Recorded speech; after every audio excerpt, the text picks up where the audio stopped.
Hi, my name's Nata and I'm actually a long-time staff member, about 12 years on the Denmark Tip Shop, and it's the best place to be. Green Skills is a non-for-profit environmental group and we've actually been running the Tip Shop for approximately 20 years.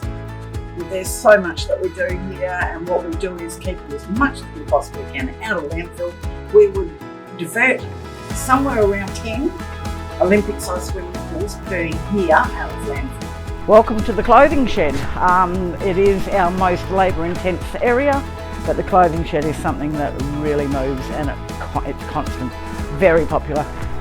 This is a combination shed. This is sort of an arty area. We have picture frames and stuff, but we also have the sports. But yeah, got everything. If you need a wetsuit, this is the start of the building and the industrial area.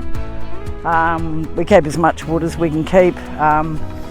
Metal, people are always buying the ring lock and the fencing stuff, putting around for kangaroos and things, but yeah, we've got some pretty good stuff. Rather than going to the landfill site, they'll actually bring their donations or their rubbish to us. They say it's all landfill, and we'll go, oh no, don't throw that out, we can use that. So they'll come over and they'll have metal in their trailer and rubbish and clothing, and I'll be going, right, what you need to do is take this, we'll take here, the metal needs to go to the big pile over the back there. If you take that down to the green waste and this to the cardboard, you've actually got no rubbish left. So if you do it right, you don't pay anything. But if you can't be bothered, then you pay.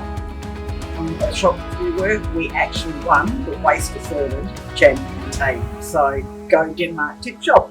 What do you think of your team? Love it. Absolutely love it.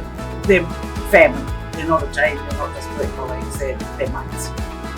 We've always been proud of what we do, but to actually win the award, what a benefit for us. Yeah, super proud.